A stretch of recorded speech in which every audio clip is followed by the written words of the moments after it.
Hello everybody and welcome back to the channel. Been a little bit of a break due to work and bad weather as well.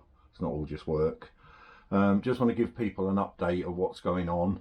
I did actually put this up for sale and I've had no bidders on it, so I might even stick it in my Series 2 because obviously it's got a lot more power than standard Series 2 engines got. So not normally my cup of tea, but you know, it's pretty standard, isn't it? Standard carb, got a big bore exhaust and what have you.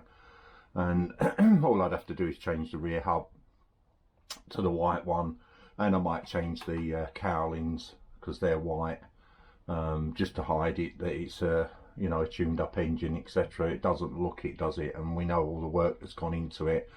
And unfortunately, on my Series 2, I've got a full DC set up on my ignition, so I'd have to swap the flywheel and stator plate, but that's no big deal, is it really? You know, it's something I could take off, time up here and stick on. The same with the hub, to be honest with you, and then drop it on, although I'd probably put the hub on at the last minute. I've also decided to bite the bullet, and if I can get it up in front without knocking the camera off, I bought myself a stand for Vespa engines. So I normally, again, when I built this engine, I didn't have it on the stand for the simple reason most people haven't got a stand. They do obviously keep them from being knocked, etc. So it depends how much you want to get involved in rebuilding engines, etc. If you want to, you know, do this and do them for your friends, etc., then it's worth investing in, you know, I think they call it anti-tams or somebody like that. I can't remember. It's somebody who makes them anyway, but they're loads of them come up for sale. 50, 60, 70 quid, 30 pounds upwards, to be honest. And JB's name is JB Fabrication. It's written on it's written on the Vespa one, but he's made this one, and he's also made the Vespa one, and you know, they're pretty good to work on. They lighten up the engine a bit and you can move them around. You've got a handle. The PX one hasn't got a handle on the top. That's because the simple thing with the Vespa engine, it's more open, but you can still move the engine around. My PX hasn't got oil seals, Viton oil seals in. I know I seem to be overboard with these, but I've actually ordered a set from BGM, which were pretty reasonable money. And you know, you've got your drive side, mag side and rear hub for the P200X or PX200E engine that I've got. It is metal, and you know, they are going to go into the engine. Now, I can't decide whether to pull the engine out and do that as my next project, or put this engine in the Series 2. There's nothing wrong with this engine, it runs fine. You know, I've got the remote fuel, and I've run about 5 of them already without any issue. The only issue I had with the engine was I've had to turn the timing slightly back. It wouldn't run properly and nice on 17, so I've stuck it on 19, and it seems to like that. It's ticking over lovely, and it didn't have any noises on it anyway as such. But yeah, this 19 degrees, not 17.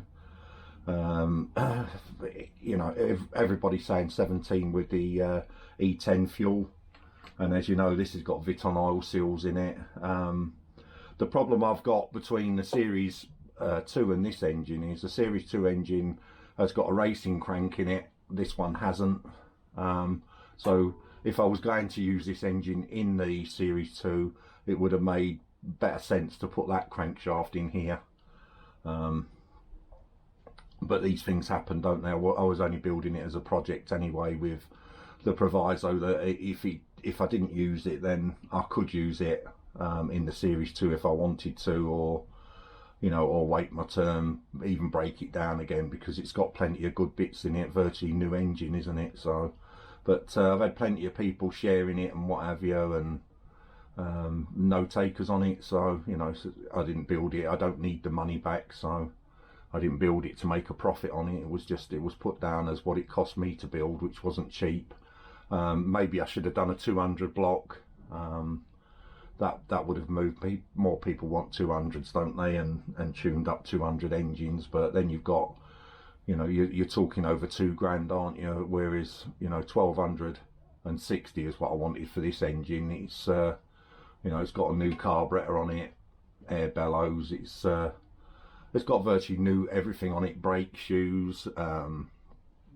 If you watch the videos, I'm just going over old stuff we've done already. But like I say, I need to make up my mind whether in some shape or form this engine, most of it, I can't use the flywheel and stator without modifying them, and I've already done that on the one in the Series 2.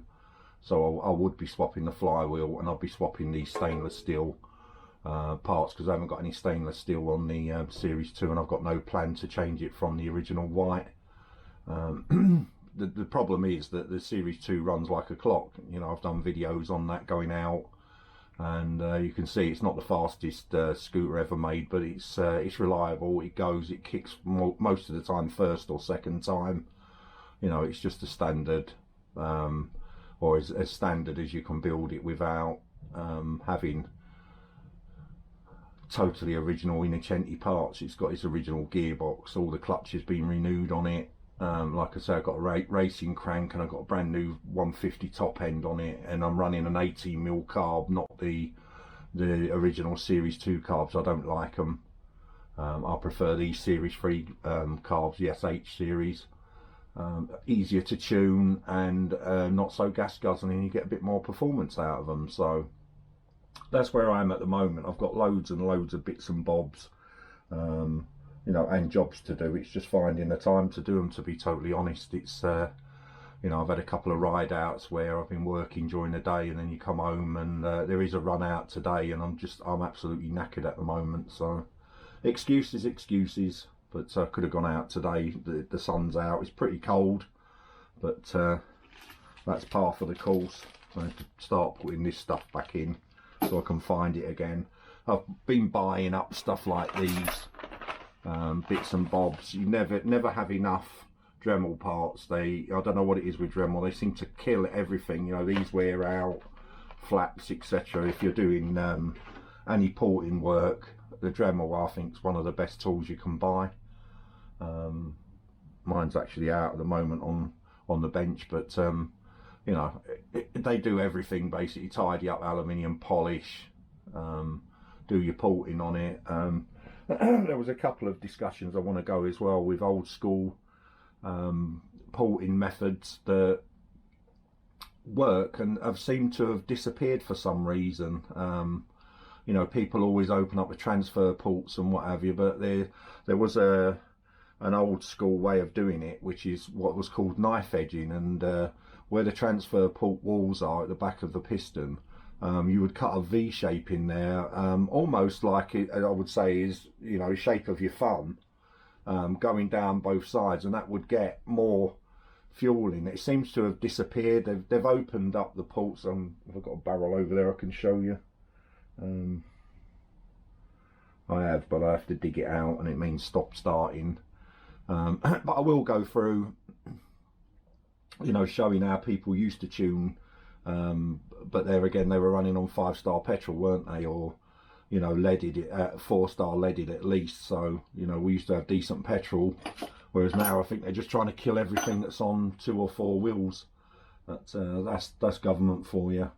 Like I say, if you put your petrol pipe on, fill that with 2-stroke and oil, and stand outside and kick over the engine.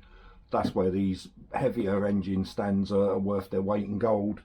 To do the PX that I've got, I'll have to take the engine out to stick it in that stand, where if I'm sticking oil seals in, I don't really need to do that, because you can do that all by just taking off the kickstart side of the engine. It's just, I don't know whether to you know, to have the engine out. I was going to discuss as well with there's a couple of things on the Vespa Club where people have been saying about where the PX indicators earth through, and a lot of dealers get it totally wrong. You get the odd one that knows their stuff, and another one they just, I don't know, a lot of scooter stuff is hearsay. You know, somebody says it so they believe it, you know, and there are a lot of them are saying it's a top clip that earths. It's not. It's they've got the early Mark ones have got a clip behind. If I can find it, it's in. I'll just stop that for a second. I'll show you. Right. So the Series 1 Mark 1 PXs on the panel, it's got a tab which has got a little brass round circular plate, and that's where it's earthed through, because that's earthed through the chassis. There's a bracket that goes into the chassis in the frame, like a U-shaped bracket. That is your earth. On the later ones, inside the panel, because they dropped this idea because people can just come along and nick your panel, they dropped that idea. And on the inside, and I will show you that when we get to discuss this, inside's got a plate about that big with a hole in it, and it's got like an arm that comes down with a hook in it, and it goes into that, and that's where it earths again. It does not, I'm not saying it does not, because you can make it earth anywhere where metal contacts metal, but the correct places are them two places, not through the spring on the top, as you know, the discussion's going that people or dealers have been saying, no, you're wrong, it goes through the spring at the top. That spring at the top dates back to some of the first Vespas ever made, and it's basically to hold the panel down. And the hook that goes through the frame and the back hook, which is like shaped like that goes at the tail end of the thing, needs something to work against. So what they do with the spring is they put pressure on them two catch points to hold the panel on. That's all it does. It doesn't earth, and it should sit on a painted tab that comes out the frame with a little rubber bung that's in it to stop the spring from going and hitting the frame itself. I've seen them where they rub and the rubber on the panel goes, and you know, that's not where you earth Vespa PX. So like I say, I will show people when I pull my PX out. It's got GS panels on it, but I can show where it earths. I've still got PX panels. You know, I've got the original panels for it, but like I say, that's another video. And also as well, another one that a lot of people have problems with is the choke mechanism on a Rally PX, SS, GS160. You know, the large frame VBBs. A lot of them people have a hell of a lot of struggle understanding how the clutch plunger works that goes through the frame on a Vespa. I'll show how to do that as well. I don't know why I didn't think of silly things like that, but they're coming up on forums, so we'll go through that. And like I say, I want to fit the Viton oil seals to the PX engine that's in mine. The problem I've got is that PX runs like literally like clockwork, and it's so smooth, and you know, it's one of them where you're tempting fate, taking something apart. If it's not broke, don't fix it. It's just, you know, especially with the fuel crisis we've had at the moment, you are you know, can you get E5 everywhere? No, you can't. You have to take what you can get, and this is where the merchants of non-doom, if you like, have said, no, you can run on E10, and you know, and you ain't going to have a problem with it and what have you. And you know, I don't want to be the first guy to say you're wrong, and I'm standing at the side of the road, my oil seals have given up, and there's clouds of white smoke when the engine's running, if you can get it running, and you've got no gearbox oil or whatever, and you know, and inherent problems with two strokes that when you've got no oil in them, how the clutches burn out, and you know, it can be quite a catastrophic event when it doesn't need to be for the sake of a £10 oil seal, you know what I mean? So anyway, I'll end this video here, just letting people know I'm still around. I haven't forgotten about you, and we will go into some depth. I've got quite a few little projects I want to clear up on my own bikes, and I'm sort of toying with the idea of actually buying a project, because that's why I've not really been pushing to move this engine on. I might do a GP project and stick that engine into it anyway.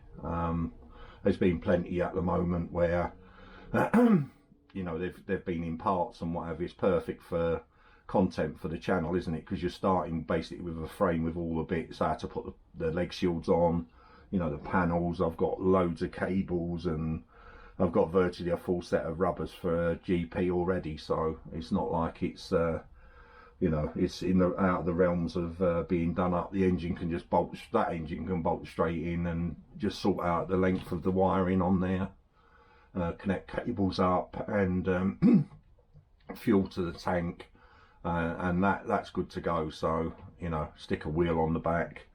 I have got a couple of big wheels which I might sell on yet. They were on my GP, and I've changed to the Heidenau tyres, which I prefer anyway. I just think they're one of the best tyres going for grip, and they're no good on a classic scooter unless you get the old classic Heidenau tyres. But you know, if you're running a GP with a tuned engine, you know, I recommend them tyres above any other tyres, to be honest. And there's quite a few people stocking them nowadays, and they're not cheap, but they do what they say on the tin. Like I say, I'll tidy that up. I've been sort of buying bits along the way, and like I say, with them oil seals, and rather than sort of start videos, I'll go through, and you know, I do like to sort of try and explain bit by bit how to do things, rather than, you know, some of the videos you see on YouTube where suddenly it's in and it's all timed up. It's happened to me a couple of times when the cameras died on me with the batteries, but I've invested in some more batteries and a fast charger, so I've got 5 batteries for it, not 2 now, so it shouldn't happen anymore. That we you know, we jump from doing something to something else. So it's just the nature of the beast with these cameras. You can plug them in, but then you've got another training lead in the way. As I say, you know, there's the engine as we know. I could have turned it around to show you the other side. New kickstart lever, and I didn't bother to spray up the exhaust because it just burns off in 5 minutes anyway, you know what I mean? It's it's just one of them things in this life, I suppose. And I could probably put another coat of paint on that hub, but you know, if I use that hub, I will do. If not, and it also needs torquing up, which I've not done at the moment. But like I say, keep watching, we will get there. I'm gonna put my GS on the road. It doesn't need MOT and what have you, but it's just a stand needs sorting, where I changed the exhaust on that, and I just fitted the stand that I bought from Disco Des, I should say. I nearly said at Grand Sport, but he's not there no more. I think it's just called Disco Des scooters now. They're slightly too long, and I didn't bother to cut it down. I just put the stand feet on and stuck it on, which was great with a standard exhaust because it doesn't get anywhere near the stand, so your front wheel's up in the air. But when you've got you know, the later type, or bath type stainless steel is what I put on it, it hits it and the stand is down. So we'll discuss that on a video when I come to do that. That engine is all built, and you know, it runs, etc. So it's just really the stand that's stopping me from pulling it out and having a ride on it. I've been up and down my road on it, no problem at all. And I might even do some projects with changing that to 12 volt, which I'm sort of toying the idea because of the lights. You know, if you, especially this time of year, you go out anywhere and it turns dark, doesn't it? So 6 volt lighting on a GS is just about like 1 candle power. It's there, you can't see the road or anything, especially if a car comes up behind you, you're driving blind. So, but as I say, we've got a few things to discuss. I'm keeping my eyes on the forums, and you know, I can put my 2 bob worth in. Like I say, I don't know everything about scooters, and I don't profess to know everything about scooters. I've built many a scooter, and I've restored many a scooter, and you know, it's sort of, you live and learn as you build them. And you know, it's not, to me it's just a hobby. I don't try and make money out of it. I suppose I'm lucky I've got a fairly decent job, which can take up a lot of time and evenings, and you know, sometimes you arrange to go for a run, but it's life, isn't it? And you're still at work late is what I was going to say. I'll complete the sentence. But I want to tidy up the garage and the shed, I should say, and you know, find some bits that have gone missing, which I always do when you put them down somewhere and they get knocked over. But yeah, all in all, we're in a good place at the moment. The GP's running like clockwork, touch wood. The Series 2's running like clockwork. The PX is sort of been put on a back burner, because if that's on the road, it's easy. Like today, you just pull that out and ride around on the PX. It's you know, the workhorse, if you like, and it always will be. It's all, you know, it's always starts and stops, and you've got your disc brake 12-volt lighting, and comfortable. It's probably the most comfortable scooter I've got to ride, to be honest. And you know, it's a lazy day when you just pull that out, because you know you're going to get from A to B, whereas the Lambrettas are always, you've always got that in the back of your mind, are you going to get from A to B and back again? So, but touch wood again, if you build them right. Anybody who knows me personally knows that when I go out on a scooter, I've checked it before I've gone out, and I don't even bring a spark plug spanner with me, which is probably stupid, but you know, you've got to have some sort of trust in your ability to do anything. And touch wood, you know, over the years I've made mistakes like everybody else has done, and you live and learn by their mistakes. But you put the effort in before you go, you should be able to go there and back with no issue.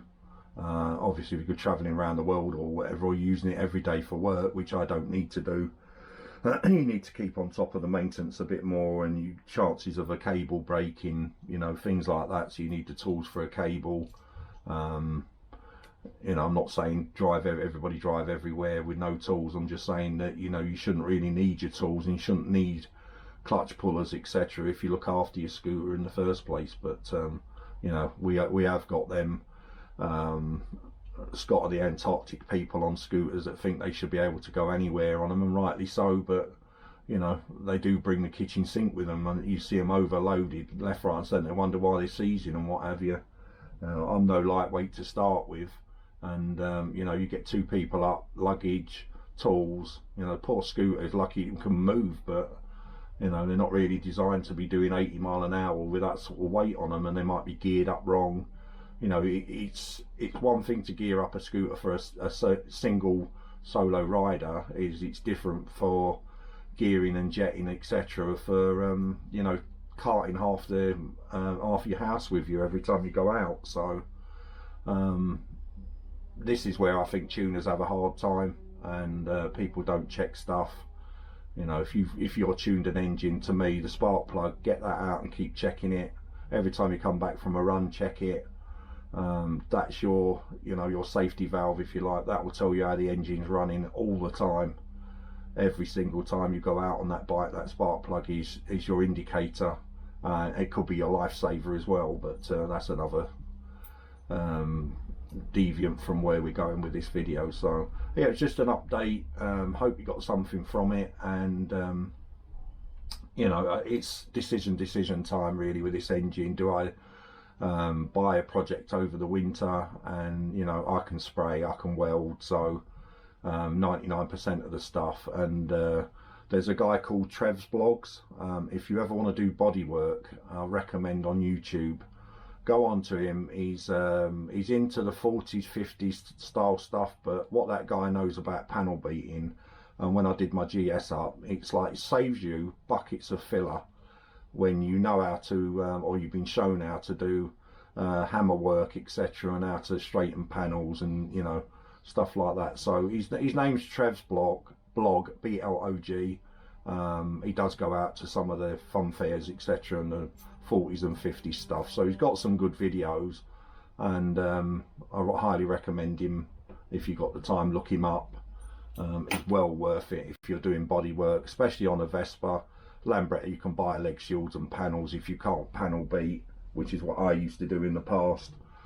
You buy a project scooter and it would be basically, you know, if it had a dent in it or whatever, and I can't feel properly, or I couldn't back then, it's like new leg shields, new mud guard, you know what I mean? And then you're taking a lottery because it might have paint on it, and you strip the paint off and it's full of filler and what have you.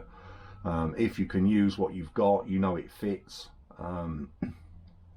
And you know, anybody who's seen the Series 2, you look at the fit on the panels on that, you know, and the only thing new on that really is the I got a brand new Innocenti mudguard from that off of eBay, which nobody seemed to be bothered with for some reason. Maybe they didn't believe it was brand new. It had the stickers from the factory inside, and that thing sat on the leg shields.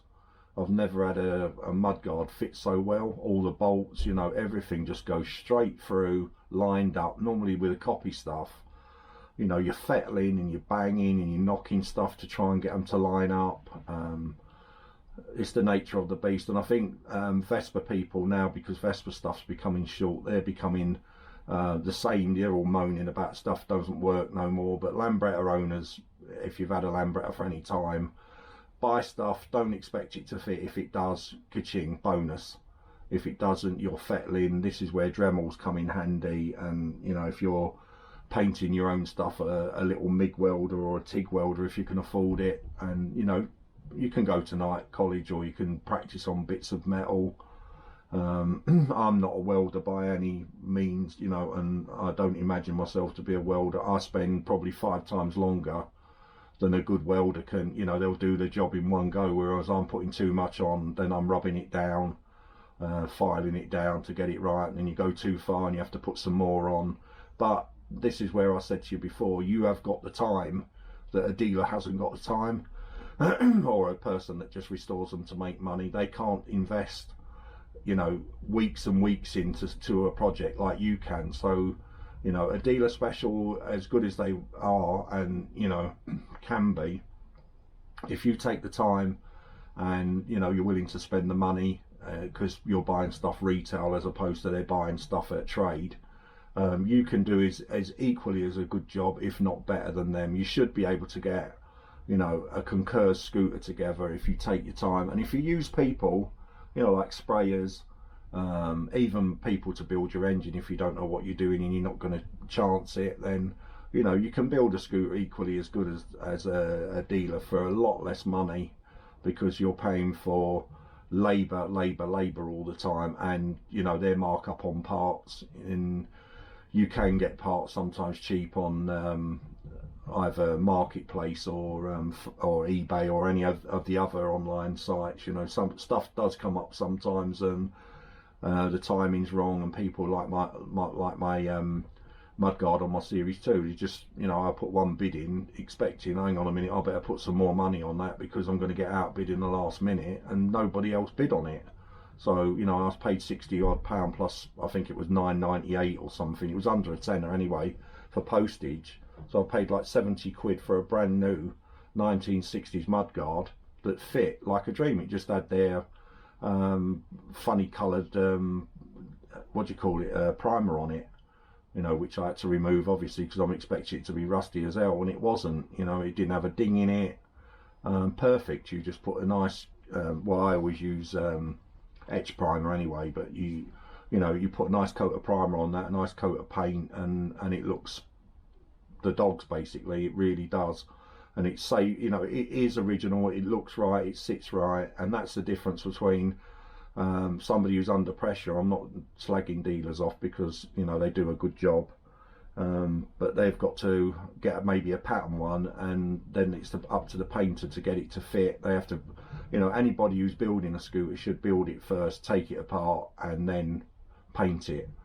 Make sure the panels fit nice, and you know, or even there's people that do frame jigging, have your frame checked. You know, you are talking about 60-year-old parts now, you know, and older than that. You know, Vespa's now, was it 70 years this year?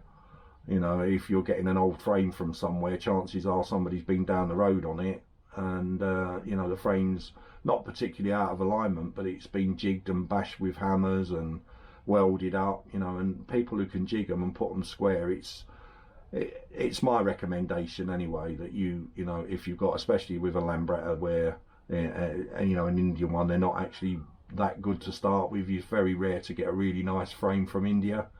You know, it's that budget and do mentality they had, that they paid for in the end, because people didn't buy the scooters. But hey ho, that's history again. So I will end it here, and like I say, I do appreciate everybody that's joined recently. Numbers are starting to get there, and I do thank everybody, and I hope to get, you know, stuff as we go along that's interesting to people, you know, whether it be car shows where we go on our scooters or whatever, to mods and rockers events and stuff like that.